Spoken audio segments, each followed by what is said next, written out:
Hello, everyone. Welcome to Durrett Steak. It's that time of the week where I go over my NFL predictions for this week, so let's get started with my Week 9 predictions with the Thursday Night Football game tonight between the Texans and the Jets, who are 2.5-point favorites. The Jets catch a break since they faced the Texans without Nico Collins and now without Stephon Diggs, who had a season-ending injury. The problem for the Jets is they don't take advantage when breaks come their way. I feel the Texans will heavily rely on the running back Joe Mixon, and the Jets' bad run defense will continue to be exploited, and that'll be enough to give Houston the big win on the road, despite it being a short week this week, which typically doesn't favor well for road teams. So I have Houston winning 19-17. Next, you got the Dolphins versus the Bills, are 6-point favorites. If last week was not an indicator that the season already might be lost for Miami, this game should be. Miami's defense is not that good, so Buffalo's offense should have success. Then Miami's offensive line is not great, so I think the Bills' pass rush will be a factor like it was in Week 2 when these two teams played each other. Then you factor in the Buffalo home crowd, and it's a recipe for a Buffalo win. I have the Bills winning 34-17. Next, you get the Broncos versus the Ravens, or 9-point favorites. The Broncos have been taking advantage of bad teams recently, but can they match up against a better team, especially on the offensive side of the ball? The Ravens' defense is not great, so Broncos quarterback Bo Nix has to be sharp and take advantage. The problem is I don't see the Broncos' great defense being able to slow down Baltimore's offense. Since the Ravens got embarrassed last week, I expect them to bounce back and the Ravens get the win, although I'm not sure if they cover the spread or not. I have them winning 28-20. Next, you got the Chargers, who are 1.5-point favorites, versus the Browns. Will the Browns be eating some W's in Week 2 of Jameis Winston era? Probably not. Jameis Winston was lucky to not have any turnovers last week. It's rare for him to go back-to-back weeks without a turnover. So therefore, the Chargers will force Winston to make some mistakes, and they will take advantage. So I have the Chargers getting a close win, 23-20. Next, you got the Saints, who are 7-point favorites, versus the Panthers. While the Saints have been struggling, this is the one game where they can stop the losing streak. Derek Carr will be back at quarterback. The other offensive weapons returned last week. In the first matchup between these two teams, the defense forced multiple turnovers. For me, since Bryce Young started again, the Saints should get the win. I have New Orleans winning 27-20. Next, you got the Raiders versus the Bengals, who are 7-point favorites. While the Bengals had their winning streak broken last week, this is a good time to get back on track and start a new winning streak. Vegas doesn't have the offense to make Cincinnati pay for its bad defense. However, I do think the spread is a little big, so I would take Vegas to cover in this game. I have Cincinnati win 23-17. Next, you got the Commanders, who are 4-point favorites, versus the Giants. The last time these two teams played, Washington won without scoring a touchdown. It was 7 field goals. Can the Giants keep this game close again? I think they actually can. I like the Commanders once again to find a way, though, to get the big win and remain first in the division. I have Washington winning 20-16. Next, you got the Cowboys versus the Falcons, our 3-point favorites. The bright side for the Cowboys is the Falcons still have a great pass rush. That means the Cowboys on offense should be able to have some success, especially since Dak Prescott and CeeDee Lamb have had a good connection recently.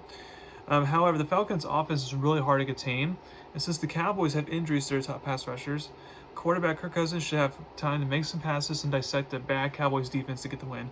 I have the Falcons winning 30-27. Next, you got the Patriots versus the Titans at 3.5-point favorites. This is the battle for who wants the number 1 pick.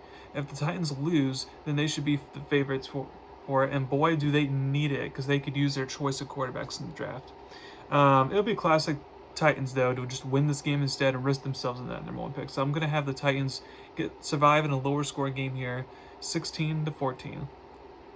Next, you get the Bears versus the Cardinals, who are 1.5-point favorites. This is a coin flip type of game for me. I warned people last week that once Bears faced a good opponent, they may not look as good, and especially on offense, and sure enough, that was the case. Even if the Hail Mary was unsuccessful last week, the Bears struggled on offense, off of a bye week.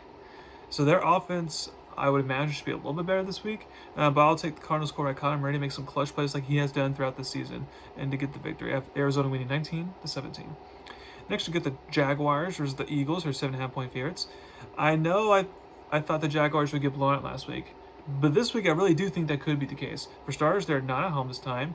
They're on the road. Second, the Jaguars might be without both rookie receiver Brian Thomas Jr. and Christian Kirk, along with running back Travis Etienne. Also, the Eagles have been playing better defense as of late. So I think the Eagles get the easy win. I have them winning 34-13. Next, you get the Lions for 3-point favorites versus the Packers. This is the biggest game of the week. I wish I knew if Packers quarterback Jordan Love was starting or if backup Malik Willis would get his third start this season. I would say even if Love is starting, I feel they won't be able to slow down the Lions' offense, the Packers' defense. So this will be a fun shootout, but I'll take the Lions in a close game despite being on the road and maintaining a division lead. I'm playing 29-27. Next, you get the Rams, who are 1.5-point favorites, versus the Seahawks.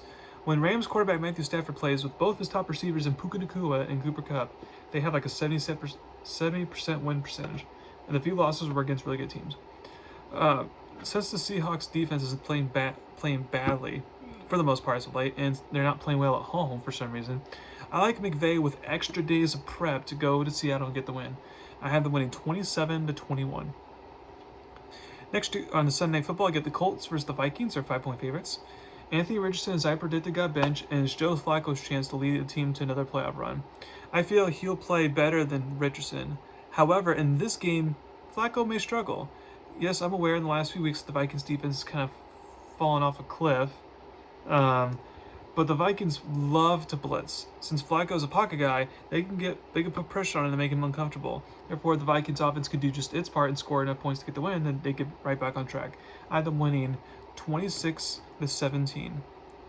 And then for the Monday Night Football game, we got the Buccaneers versus the Chiefs, are 8.5-point favorites.